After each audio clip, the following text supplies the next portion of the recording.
Start with that, or your opening statement, or what? Yeah.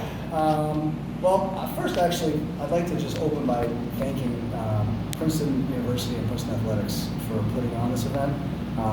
There's a lot of pride. It's very special for us to host this event. We hosted it in 2019. So just really a huge thank you from President Eisgruber to John Mack, all the associate athletic directors who have just worked tremendously to put this thing together. It fills us with a lot of pride that all the EIVA come and be here, and so thank you for making it possible. From challenge replay to a whole bunch of behind the scenes things, we're really proud of that.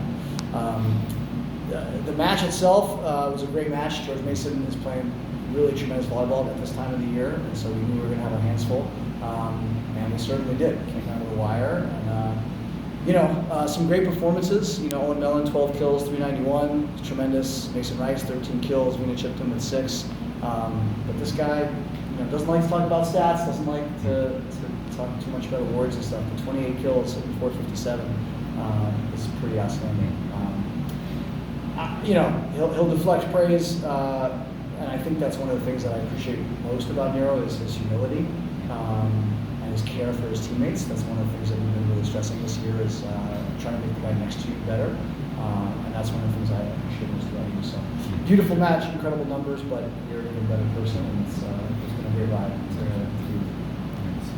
Yeah.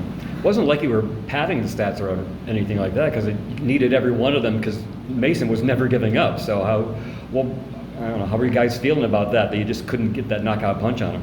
Yeah, I think one thing we have been reflecting on after completing our Penn State dual matches and just entering the playoffs is that, the time for playoffs, it's not about being perfect, it's not about being super pretty and flashy, it's just survive advance, and just kind of been repeating that. So it doesn't have to be clean, it doesn't have to be perfect, just do whatever you have to do to win. So that comes with Mason playing lights out volleyball, a couple bounce balls, a couple blocks. We've been really hounding that even if that does happen, you dig deep, find a way to win. So I think when that does happen, and it did happen, we had that to fall back on. That when they play well, backs against the wall, that's when Princeton volleyball plays to us, just strive advance, which is what we did. How good have you been feeling the second half of the season? It seems like your numbers have been, I know you don't like to talk about the numbers, but your numbers have been even stronger the latter half of the season.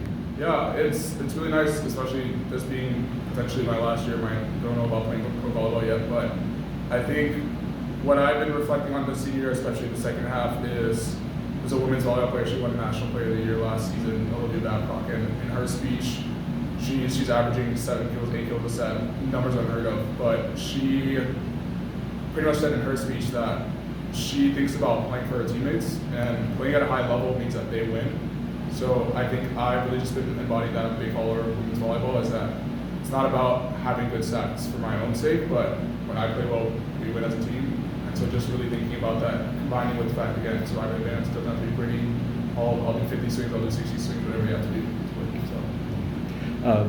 Sam, Liam French had a huge night last night, and finished with decent numbers tonight, but midway through the third set, he had 8 kills, 8 errors, hitting 0. What were you guys doing to kind of shut him down? Yeah, we watched how he played last night, and we were concerned heading into tonight. And so, Joe and I tried to throw the kitchen sink at him. We said, man, they have a talented team, but he has risen in the last few weeks to a different level. And so, we tried to throw as many guys as we could. We tried to serve him as much as we could. And we thought up until that third set, we had kind of slowed him down. I don't know if maybe some tactical errors, maybe we weren't as crisp in some of the game plans, or he just heated up, Joe Norton used to be their assistant, and so, asking him, I was like, are we in the wrong spot, or is he just starting to cook? And he was like, I think he just started to cook a little bit. So then we just tried to weather the storm and kind of get into this heavyweight bout and weather the punches and go back and forth. And thankfully the ball bounced our way at the very end there. But that was a great match, and he's a tremendous player. There's no question about it. What's it like being involved in a match like that, where it's just punch after punch, 4 or 5 point scoring run each way? Yeah, first off, the tactical move by me is I like to take a deep breath. We say it a lot in the moment, but I like to say be in the moment.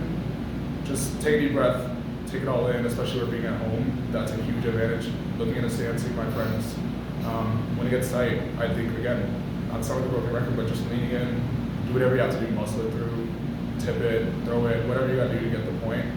I think also one thing we're big as a program is just not leading with expectation, but one, gratitude, and then two, just dogfight. Princeton volleyball is really good. Coming back, Princeton volleyball is really good. Backs against the wall. So when we're in those positions, we have a lot of games in our repertoire. I mean, Penn State, we had to do that. Harvard second night for senior night at home, we had to do that. We have the games in our repertoire to look back on and know that we can do it. And I would also add, we have a lot of guys. I mean, me and Henry and Tristan as well being captains, but we have a lot of guys stepping up in this leader half, especially the underclassmen, just having their voices be heard. So I think that contributes a lot. For both of you, early in the season, first month or so, wasn't the best starts to the season. Were you guys kind of wondering if you were going to be at this point of winning the regular season, getting to play the conference title game? I'll go first, and I mean, I've been doing this a little longer than Nyherowo has, but that's kind of been our recipe, is to try to have as much face as much adversity as early as possible. You know, so playing in Hawaii with 7,000 fans, one of the best teams in the country. Went to play USC, went to play Long Beach. Try to put ourselves under stress, and then find ways to manage the stress. You know, I think that's if you want to be great at this time of the year, there's going to be a ton of stress. And so, no, I really have so much gratitude for Nyherowo and Henry and Tristan and this team and the way that we battled through some of those things. I'm just thinking about the Hawaii trip and just how much mutual respect there was between staff and players, and some of the things that we asked for that they did, that they asked for that we gave to them, and that's led to a really great building opportunity. Did we know we were going to be here? Absolutely not. And we try not to talk about it. We try to say, hey, just so the freshmen understand, this is how the EIVA works, this is how the playoffs work, and now forget about it and just focus on the next point, the next match. Because I think when you get too far in the future, it's hard to stay present in a moment like he was talking about. Yeah, just adding to that, I think when people get caught, we're the one team we're supposed to win, we're hosting, we're in front of everybody, and I think that is tapping into a lot of ego and embarrassment, which doesn't really serve you as a player or a team. Coach Shweisky especially is really big on that, like you just said. And so I think when we're in the beginning of the season, records don't matter. The at-large bids are not decided at that time anyway. So I think we're just focusing on getting better. I think the key point is a lot of people in these interviews are mentioning our freshman Mason Rice and Rowan kind of commanding that back line. And I would point to matches like Hawaii and Long Beach where it's volleyball fans, they know volleyball, it's packed, really good teams. I think it was built in those moments rather than in practice, well, on top of practice. That makes them the players that they are, and they're having phenomenal seasons for them. I would also add, like, I think one of the special things this year, I mean, some years you kind of have your starting group and you just roll it with them. We actually have some guys, we clearly have some guys who are traditional starters, and then some positions it's a bit of a one of the guys referred to as a Swiss Army knife. You know, use me for this, use me for that, and that was such a great, mindset. So you have Owen Mellon played great tonight. James Vaccaro has come to that position and played great. Andrew Warner has come in and played great. So the three of them sharing that role, and then between Tristan Whitfield and Ethan Wells into that M2 spot, that's just been a whole team effort. And so it's been great to shuffle them in and out when different things are needed. And I told one of the guys tonight, I've been on teams where a guy doesn't start and he's not even sulking. He's just kind of quiet. You don't win deuce points like that. You win deuce points like that when the whole team is fully invested in the team, and then you have a chance for great things to happen. So I'm just really proud of the guys. Good.